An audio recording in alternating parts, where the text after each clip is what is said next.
आप सभी को प्रभु यीशु नाम में जय मसीह की आशा है। आप स्वस्थ होंगे, आनंदित होंगे। मैं फिर कहता हूँ, आनंदित रहो। आज के दिन के लिए, सुंदर समय के लिए, सुंदर सुबह के लिए परमेश्वर को हम लाखों लाख धन्यवाद देते हैं कि वे हमारे जीवनों में कार्य करते हैं, हमें सारे मुसीबत खतरों से बचाते हैं। इसके लिए परमेश्वर को हम लाखों लाख धन्यवाद देते हैं। वे हमें बुरी बातों से, बुरी अभिलाषाओं से, बुरे विचारों से हमें बचा कर रखते हैं। इसके लिए परमेश्वर को धन्यवाद दें। वह हमें अपनी सुरक्षा में रखते हैं, इसके लिए परमेश्वर को धन्यवाद दें। उनकी पाक उपस्थिति के लिए हम परमेश्वर को धन्यवाद दें।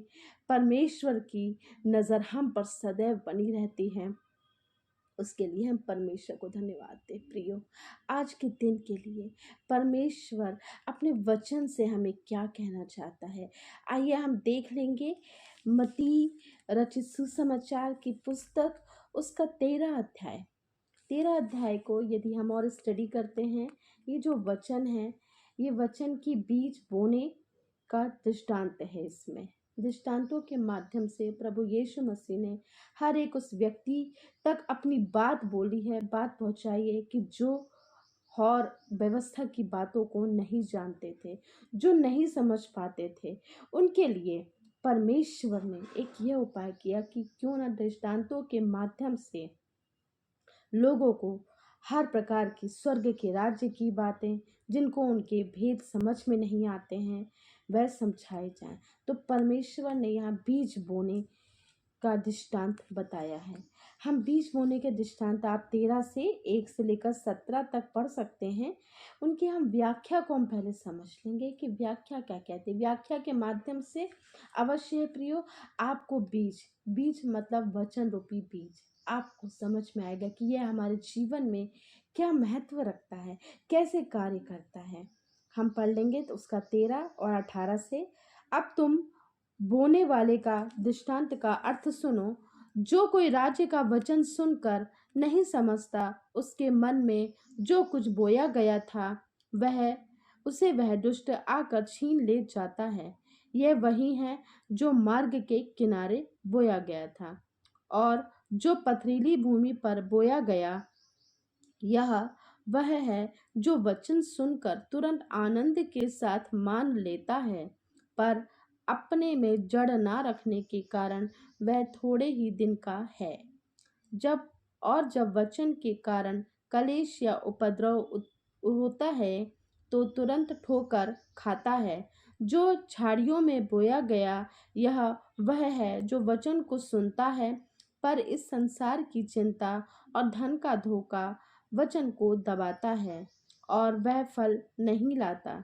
जो अच्छी भूमि पे बोया गया, यह वह है जो वचन को सुनकर समझता है और फल लाता है, कोई 100 गुना, कोई 60 गुना और कोई 30 गुना। प्रियो, यहाँ वचन जो बता रहे हैं, जो बीज बोने का दृष्टांत है कि पहला ये कि जो मार्ग के किनारे बोया गया था, मार्ग के किनारे कि राज्य का वचन तो सुना, मन में बोया, लेकिन उसे दूसरी शक्तियां आकर उसे छीनकर ले गई। आप जो वचन सुनते हैं, आपके जो वचन में, आपके जो वचन जीवन में कार्य करता है, वह कैसे कार्य कर रहा है।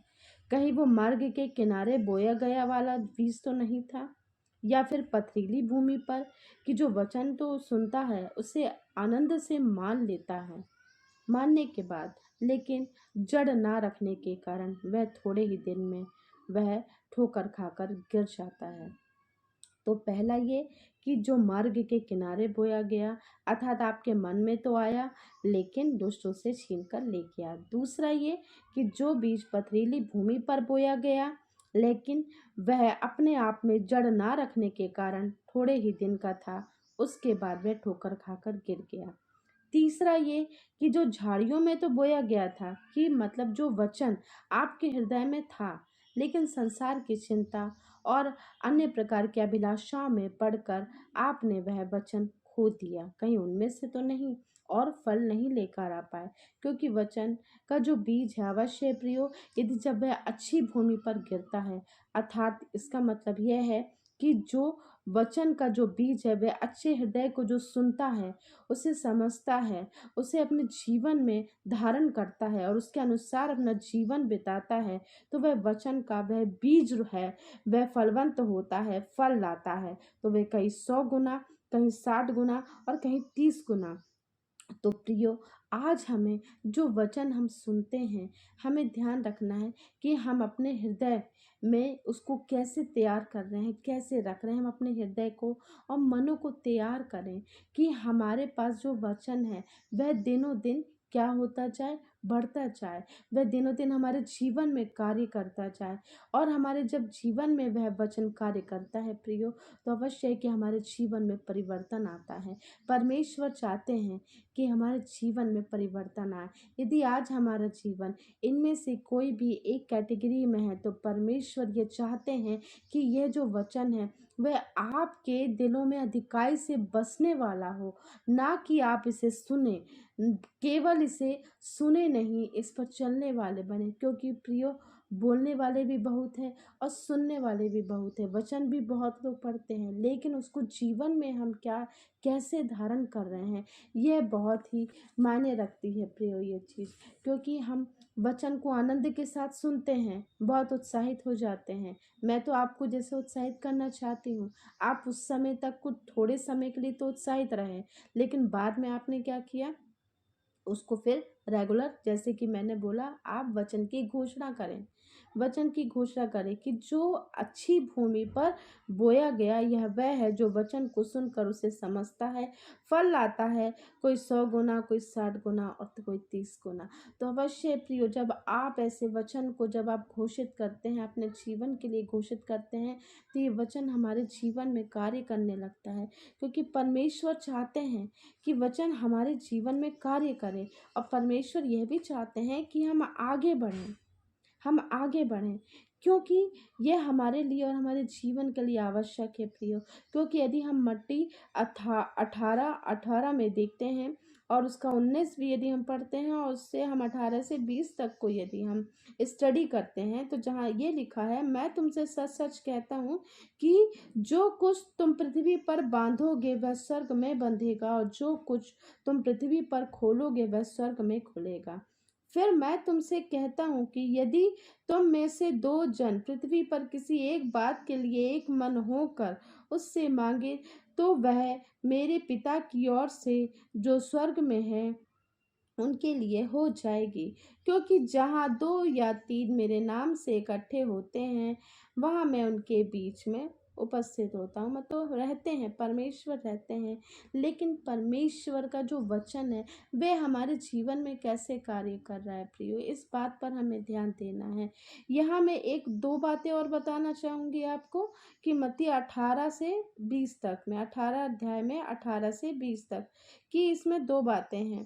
पहला ये कि आप जो पृथ्वी पर कार्य करते हैं, आप जो पृथ्वी पर कार्य करते हैं, दूसरे शब्दों में हम बोलें, जो अपने प्राणों को बचाना चाहेगा वह खोएगा, लेकिन जो खोने के लिए बिल्कुल हमेशा तत्पर है, तैयार है, और उसके प्राण बचाए जाएंगे। क्योंकि वे परमेश्वर के साथ, हम सब प्रियो, आप, हम या कोई भी, हम हमारे जैसा व्यक्ति या आप जैसा व्यक्ति जो अपने प्राणों को खोने के लिए तत्पर रहेगा, कि वह तैयार रहेगा कि परमेश्वर की राह क्या है, हम उससे कैसे भी चलना है, उसमें कैसे भी, तो परमेश्वर हमारे साथ है प्रियो। हम क्या होंगे, हम उनके अनुग्रह से, परमेश्वर के अनुग्रह से जीवित पाए जाएंगे। तो जो हम पृथ्वी पर करते हैं वह क्या होता है, वह स्वर्ग पर भी वह कार्य होता है। तो यह जन है कि परमेश्वर चाहते हैं कि सभी लोग एक साथ मिलकर वचन के साथ प्रार्थना करें, वचन के साथ, विश्वास के साथ। और जो मेरे पिता है, मेरे पिता की ओर से जो प्रार्थना की जाए वह अवश्य है कि वह पूरी होगी। क्योंकि वह जानते हैं कि जो मेरे लोग हैं, जो मेरे नाम से मांगेंगे, परमेश्वर उनके लिए सुनेगा। क्योंकि उन्होंने बोला है, यदि तुम मेरे पिता से कुछ भी मांगते हो पिता के नाम से, तो वह तुम्हारे लिए अवश्य है कि वह पूरा हो जाएगा। क्योंकि जिसने मुझे देखा उसने पिता को देखा, और जिसने मुझ पर विश्वास किया उसने पिता पर विश्वास किया। तो अवश्य है प्रियो, आज के दिन के लिए, कि आज जो हमारा हृदय है, आज जो हमारे हृदय की भूमि है, वह उपजाऊ है कि नहीं है, हमें इस बात पर ध्यान देना है। तो हमारी भूमि जो है वह उपजाऊ रहित रहे, ताकि जो वचन का जो बीज हम पर हमारे जीवन पर आए वह फलवंत होकर अच्छा फलदायी वृक्ष, एक बड़ा वृक्ष बनने वाला हो सके, और हम जीवन में हम सभी 60 गुना, 100 गुना, 70 गुना हर प्रकार से अपने जीवनों के द्वारा फल लाने वाले हो सके प्रभु।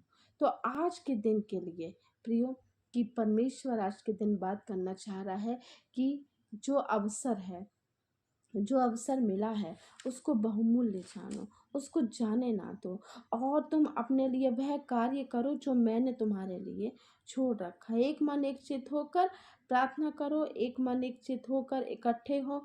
आपके बीच में किसी भी प्रकार का कोई भी भेदभाव या अलगाव की भावना ना हो। परमेश्वर चाहते हैं कि एक मन एक चित होकर हम सभी इकट्ठे हों। तो आज के वचन पर ये जो मनन है प्रियो, अवश्य है कि इससे आपको आशीष मिले। वचन को पढ़ने पे, सुनने पे, और जो भी रेफरेंसेस पढ़े गए इससे भी आपको आशीष मिले, क्योंकि रेफरेंसेस ही हम उस वचन को समझ सकते हैं कि परमेश्वर क्या चाहते हैं। तो आज के दिन है प्रियो, कि जो परमेश्वर का वचन है उस वचन को अपने जीवन पे धारण करें और उसके अनुसार चलें।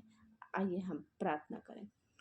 धन्यवाद, धन्यवाद, धन्यवाद है मेरे यहोवा राफा, हमसे अगापे प्रेम करने वाले यीशु राजा। हे परमेश्वर, हम आपके पास आते हैं परमेश्वर, मांगते हैं परमेश्वर हमारे हृदय में प्रभु ये जो वचन हम पढ़ते हैं प्रभु, वचन की जो हम घोषणा करते हैं प्रभु, हमारे जीवन में प्रभु कार्य करने वाला हो प्रभु। यहाँ उपस्थित एक एक जन को आपके हाथों पे सौंप देते हैं प्रभु। इनके वचन को सुनने पे प्रभु, पढ़े जाने में और समझे जाने में, हाँ प्रभु, इनके लिए उपाय कर प्रभु, इनकी मदद और सहायता कर प्रभु, कि अपने जीवन के लिए हम सब क्या करना चाहते हैं प्रभु। केवल आपकी उपस्थिति, आपकी पवित्र आत्मा की उपस्थिति और आपका साथ प्रभु हमारे लिए बहुत है, क्योंकि आपने बोला मेरा अनुग्रह तेरे लिए बहुत है। यस प्रभु, हाँ प्रभु, क्योंकि आपने जो हमें सामर्थ्य दी है प्रभु, हम उस सामर्थ्य से प्रभु सब कुछ कर सकते हैं प्रभु, क्योंकि आपकी सामर्थ्य आदर्श रूप से हमारे जीवन में कार्य करती है प्रभु, हम उसको समझने वाले हो सके प्रभु। हाँ प्रभु, मांगते हैं आज के दिन के लिए प्रभु, यहाँ उपस्थित एक एक जन को आपके हाथों पे रखते हैं प्रभु, सबके जीवन को आपके हाथों पे रखते हैं प्रभु, आज के दिन को, इनके कार्यों को भी आपके हाथों पे रखते हैं प्रभु, और आपके सुरक्षित भरे हाथों में यहाँ उपस्थित एक एक जन को आपके हाथों पे रखते हैं। और हर एक बात में प्रभु आप बढ़े और हम घटे, सारा आदर महिमा देते हुए इस प्रार्थना को मसीह यीशु नासरी के नाम से मांगते हैं, सुनिए दया से कबूल कीजिए। आमीन, आमीन, आमीन।